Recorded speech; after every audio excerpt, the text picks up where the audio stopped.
तो hello guys, सैम्पाई back. तो आज हम बात करेंगे ब्लू लॉक एपिसोड 7 रश के बारे में। तो लेट्स बिगिन।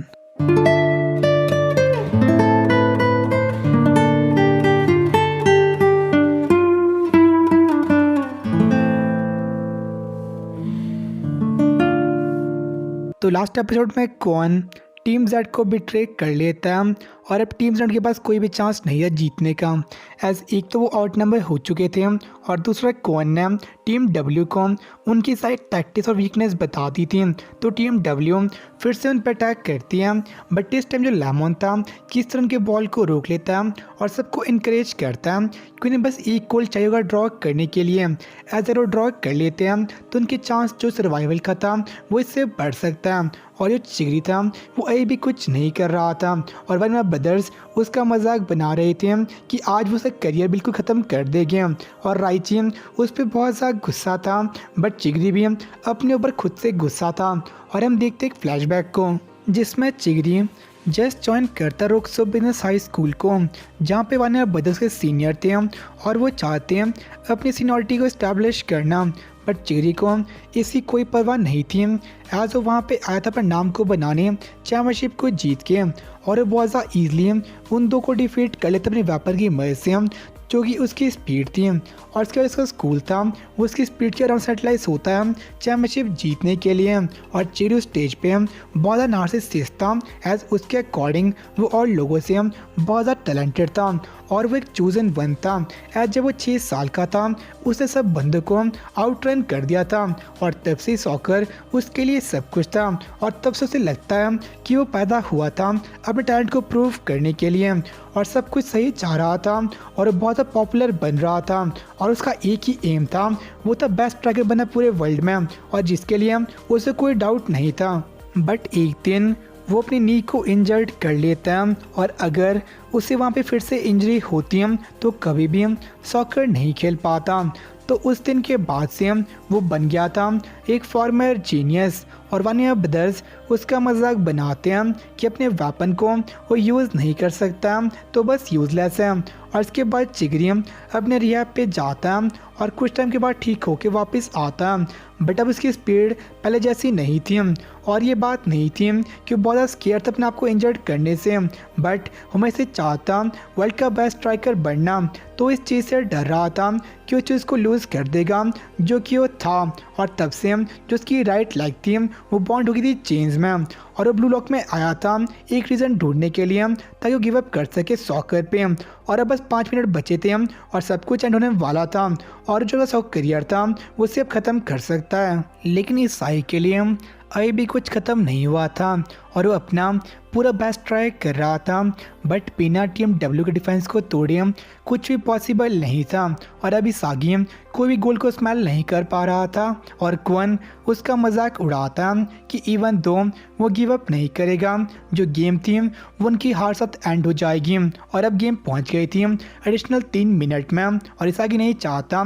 ये गेम इस तरह से एंड हो, लेकिन अभी भी वो और लोगों के वेपन को यूज़ नहीं कर पा रहा था तो डिसाइड करता खुद ही रश करने का गोल स्कोर करने के लिए। बट टीम डब्ल्यू उसे ईजिली रोक लेती है, ऐसे ड्रिबलिंग स्किल उतने कुछ खास नहीं थे। बट स्टिल इसागी फिर से उठता है और ट्राई करना शुरू कर देता है और ये सब चीज़ देखे चिगरी बहुत सरप्राइज होता है और ऐसे लगता है इसागी बहुत ज़्यादा नाइव था और इसे इस तरह से ट्राई करना स्टॉप कर देना चाहिए और इसे अपने पे बिलीव करना और साथ में इस तरह से सॉकर खेलना बंद कर देना चाहिए। बट इसागी चिगरी क्या आता है इससे स्नैप आउट होने के लिए और से धक्का देता है। चिगरी उसके रास्ते में था क्योंकि इसागी बस अभी गोल के बारे में सोच रहा था और ये सब चीज़ देख के चिगरी अपने आप ही गुस्सा हो जाता, एज अगर वो लोग वहाँ पे हार जाते हैं तो सब कुछ एंड हो जाता और अपने सॉकर पे गियर करता पीसफुली। बट इसाई को देख के उसे अपने पास्ट की याद आ रही थी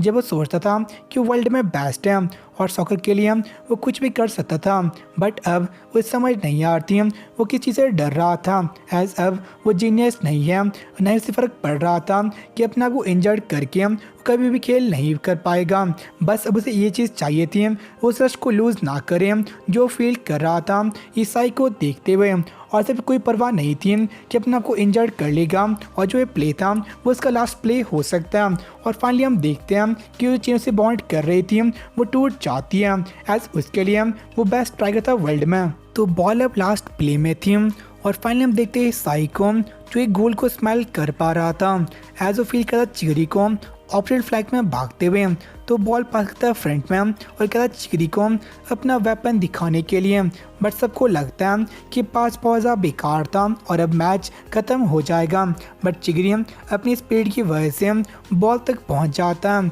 और जितने भी वहाँ पे लोग थे इससे बहुत सरप्राइज हो जाते हैं और वहाँ पे जो टीम डब्ल्यू थी उसे स्टॉप नहीं कर पाती है। और जो चिगरी था वो इस सेंसेशन को बहुत टाइम के बाद फील कर रहा था, एज वो बहुत टाइम से अपनी टॉप स्पीड नहीं भागा था और इसे देख के वार्नर ब्रदर्स बहुत ज़्यादा शॉक हो जाते हैं और वो बहुत डेस्परेट थे उसे रोकने के लिए। बट अब चिगरी को कोई फ़र्क नहीं पड़ रहा था कि वो जीनियस नहीं है और ना ही अपनी इंजरी से, और वो बस फील करना चाहता उस जॉय को जो उसने फील किया था पहली बार सॉकर खेलते हुए, और एनिमीज़ को आउटरन करना ही उसे वो जॉय देता है जिस जॉय को वो एक्सपीरियंस करना चाहता है। और चिगरी तभी अपने आप पे बिलीव करता है जब वो किसी को उसकी स्पीड में बीट करता है, और अब वो चाहता फिर से ड्रीम करना वर्ल्ड का बेस्ट स्ट्राइकर बनने का, और उसे एक चांस चाहिए था सॉकर फिर से खेलने का, और वो बहुत ज़्यादा ईजिली गोल स्कोर कर लेता है और मैच एंड होता है एक टाइम है। तो उसने सबको शो कर दिया था कौन था असली चिगरी ह्योमा। तो इसागी उसे कॉम्प्लीमेंट करता है, बट चिगरी के अकॉर्डिंग ये उसकी फॉल्ट थी। ऐसे देख के वो फायर अप हुआ था और दौड़ना शुरू करता है, और चिगरी के अकॉर्डिंग जो चोट से पहले वो इनविंसिबल गाय था अब वो नहीं था, ये उसका नया वर्जन था जो सॉकर खेलने के लिए कोई भी रिस्क ले सकता और वो इस वर्जन पे फेथ करना चाहता और वो तब तक दौड़ेगा जब तक कि उसकी लेग टूट ना जाए या फिर वो वर्ल्ड में बेस्ट ना बन जाए। तो इस आगे उसे क्या था साथ में काम करने को, पर टीचर्स ब्लू लॉक थी तो चिगरी से क्या था कि वर्ल्ड का बेस्ट स्ट्राइकर बन के रहेगा। और इसके बाद टीम जेड थी वो अपने ड्रॉ को सेलिब्रेट करती है,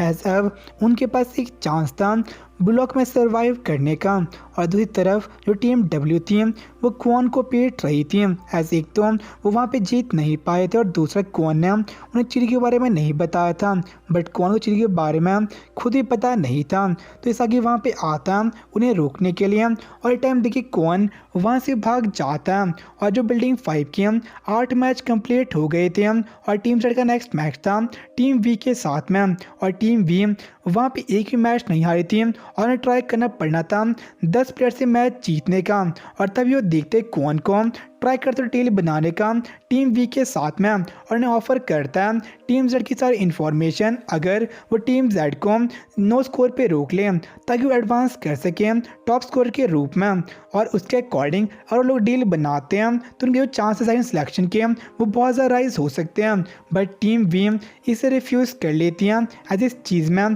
कोई मेरिट नहीं थी। और हम देखते टीम वी के 3 की प्लेयर्स को, और वो थे सुरुगी जेनेत्सु, मिकागे रियो और नागी शिरो, जो तीनों ही बिल्डिंग 5 के टॉप 3 प्लेयर्स थे, जिसमें नागी टॉप रैंक प्लेयर था और वो सभी स्टील को रिफ्यूज़ कर लेते हैं, इसमें कोई मेरिट नहीं थी और ये चीज़ उनके लिए बहुत ज़्यादा बोरिंग थी। तो वहाँ से वापस जा रहे थे और नागी अभी भी सरप्राइज था स्कोन इतना ज़्यादा डेस्परेट था जीतने के लिए, और समझ नहीं आ रही थी कि लोग इतनी मेहनत क्यों करते जीतने के लिए, एज उसके अकॉर्डिंग और इतना वीक होता तो सॉकर खेलना ही छोड़ देता, एज सॉकर उसके लिए फंड नहीं था और उस चीज़ में हार जाए।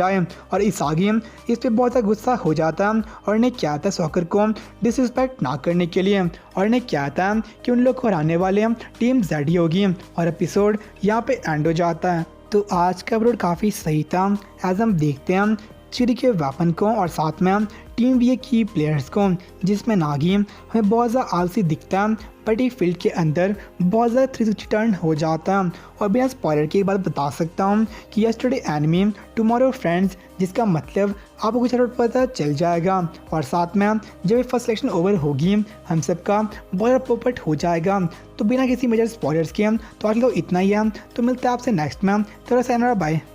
फील करो खुद को, उड़ने लगा मैं आसमान में।